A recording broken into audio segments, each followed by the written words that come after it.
aya gagak maling dengdeng ti pamoean. Gelber hiber bari ngaham-ham dengdeng tea kana tangkal dadap sisi lembur. Kabeneran harita katangenen ku anjing buka cidak kabitaeunana da puguh kabekina. Ku sabab kitu ku anjing disambeurkeun, tapi sanggeus anjing aya di handapeun boro-boro ditanya, teu direret-reret acan. Anjing mikir piakaleun supaya dendeng eta kapimili ku manehna. Sanggeus manggih, anjing ngomong, "Leuh aya manuk alus-alus teuing, pamatukna panjang, buluna hideung, tapi mani lemes kitu, manuk naon nya ngaranna?" Kawasna mah moal aya tandinganna di maning kenying cendrawasih ge moal eleh.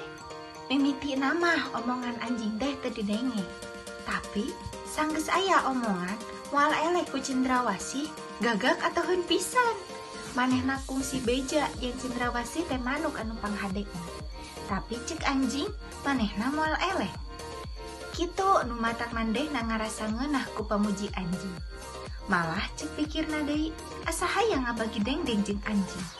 Ngan kusabab hese meulahna kahayangna teu kalaksanakeun. Anjing nempo beungeut gagak marah mai sanggeus dipuji ku manehna. Cek pikirna pasti usahana has. Cek pikirna deui, naon hesena muji-muji keur ngahontal kahayangna.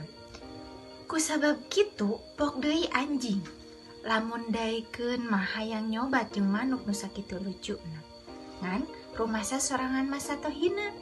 Saumur-umur kudu ngadunungan, sare digolodog, rajin manggihakaneun oge pasesaan.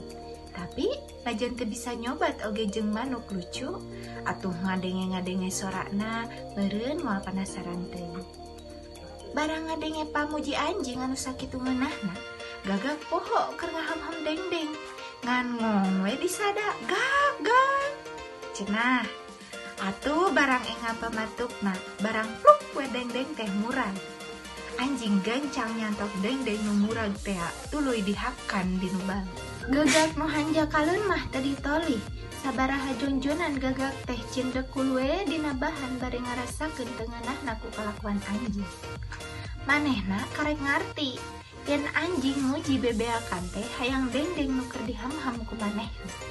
Tidinya mah geleber gagak teh hiber kana tangkal kai, rek neangan hileud keur ganti dengdeng nu disantok ku anjing.